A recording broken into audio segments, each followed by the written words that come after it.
నెరవేర్చడానికి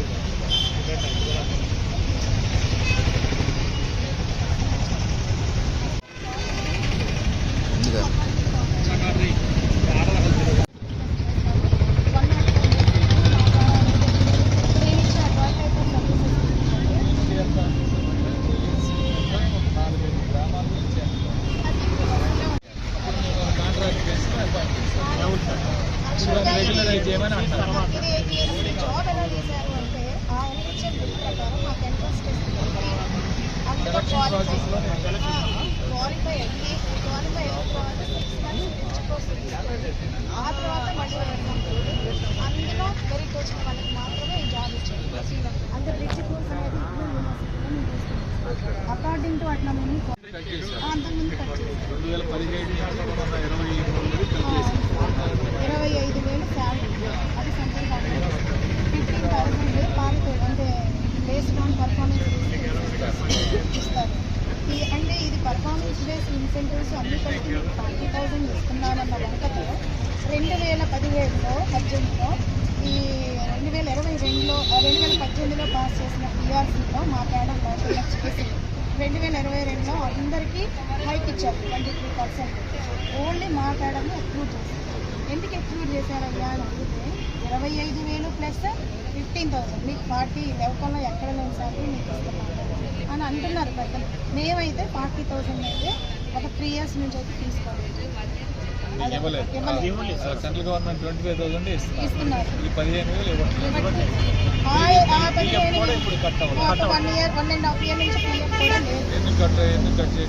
అది మేము ఎన్నిసార్లు రిప్రజెంటేషన్స్ కూడా ఇవ్వలేదు. అంటే మిమ్మల్ని తీసేయాలనా తొలగించాలనా లేకపోతే ఏం చెప్పట్లేదు సార్. ఇప్పుడు శాలరీ ఎక్కువ అంటున్నారు సార్. కానీ మాకు వస్తుంది 24,800 సార్. పిఎఫ్ కూడా కట్ అవ్వకుండా. మేమేంటంటే పిఎఫ్ కూడా అడుగుతున్నాం సార్. ఇప్పుడు గత ఇయర్స్ వల్ల కొంతమంది ఏంటంటే ఎమర్జెన్సీకి వెళ్ళటం, అడవుడిగా వెళ్ళటం, ఇట్లా యాక్సిడెంట్లో చాలా మంది చనిపోయారు సార్. 20 మంది చనిపోయారు సార్ గత సంవత్సరం. సో వాళ్ళకి ఎక్స్గ్రేషన్ ఇవ్వండి సార్, వాళ్ళ ఫ్యామిలీకి ఇవ్వండి సార్ అని అడుగుతున్నాం సార్.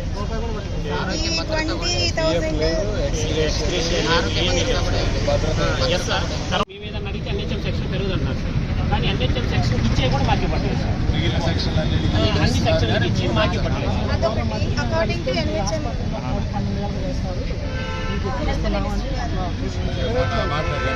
మిమ్మల్ని రెగ్యులైజ్ చేయం, మీరు ఏం చేస్తే చేసుకోండి.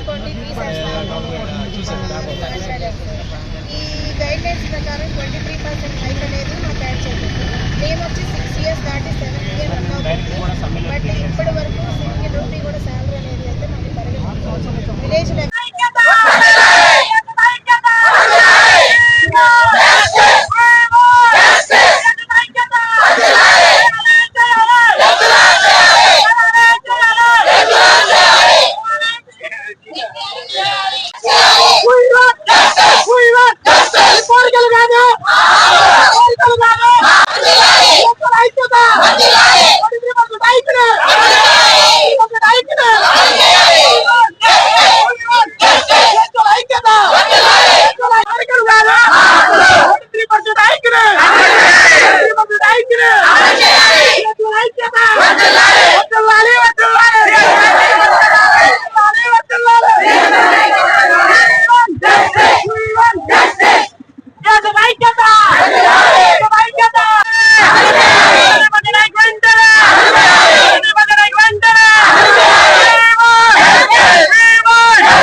గత 8 రోజుల నుంచి రాష్ట్ర వ్యాప్తంగా కమ్యూనిటీ హెల్త్ ఆఫీసర్ CHOs అంటే వీళ్ళు ప్రాథమికంగా PHC సెంటర్లో, విలేజ్ హెల్త్ సెంటర్లో పనిచేస్తూ ఉన్నారు. 2017 నుంచి అంటే దాదాపు 8 సంవత్సరాల నుంచి ఉద్యోగాలు చేస్తూ ఉన్నారు. వీళ్ళందరూ కూడా ఆంధ్రప్రదేశ్ రాష్ట్రంలో గత 8 రోజుల నుంచి సమ్మెలో దిగి వాళ్ళ యొక్క నిరసన వ్యక్తం చేస్తున్నారు. ఈరోజు ముఖ్యంగా నర్సరావుపేట, పల్నాడు జిల్లాకు సంబంధించి దాదాపు 100 మంది పైగా ఈరోజు ఇక్కడ నిరాహార దీక్ష చేస్తూ అదే సమ్మెలో పాల్గొంటూ ఉంటే కనీసం ఈ ప్రభుత్వం నుంచి స్పందన లేదు. వాళ్ళ కోరికలు న్యాయబద్ధమైన కోరికలు. గత 8 సంవత్సరాల నుంచి జీతం పెంచలేదు, రూపాయి కూడా. పిఎఫ్ కట్టించుకోవటం లేదు, పే రివిజన్ జరగట్లేదు. వీళ్ళ ఉద్యోగాలన్నీ కూడా కాంట్రాక్ట్ బేస్లో ఉన్నాయి.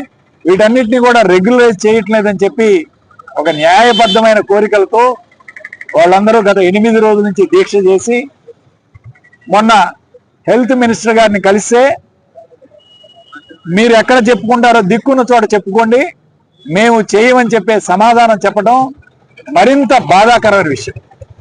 ముఖ్యంగా ఈరోజు గ్రామాలకు వెళ్ళి ప్రైమరీ హెల్త్ సెంటర్లో, విలేజ్ హెల్త్ క్లినిక్స్లో పనిచేస్తూ ప్రజలకి సేవ చేస్తూ గ్రామీణ నేపథ్యంలో గ్రామాలకు వెళ్ళి వీళ్ళందరూ కూడా గత 8 సంవత్సరాల నుంచి NHM గైడ్ లైన్స్ లో వచ్చి వీళ్ళందరూ కూడా పనిచేస్తూ ఉంటే కనీసం వీళ్ళకి ప్రభుత్వ ఉద్యోగులాగా గుర్తించే కార్యక్రమం కూడా జరగకపోవడం చాలా బాధాకరమైన విషయం.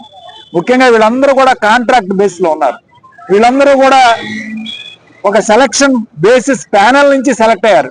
వీళ్ళేదో అవుట్ సోర్సింగ్ లో ఏదో ఆషామాషిగా రికమెండేషన్ తో నియమించిన కార్యక్రమం కాదు. వీళ్ళందరూ BSc నర్సింగ్, MSc నర్సింగ్ పూర్తి చేసి వీళ్ళందరూ కూడా సెలక్షన్ ప్యానెల్ ప్రకారం సెలెక్ట్ చేసుకొని గవర్నమెంట్ రిక్రూట్మెంట్ ద్వారా వచ్చిన వాళ్ళు. సో వీళ్ళందరినీ కూడా ప్రభుత్వ ఉద్యోగస్తులుగా గుర్తించాలి, వీళ్ళందరినీ రెగ్యులరైజ్ చేయాలని చెప్పి వీళ్ళు చేస్తున్న ఈ యొక్క సమ్మెని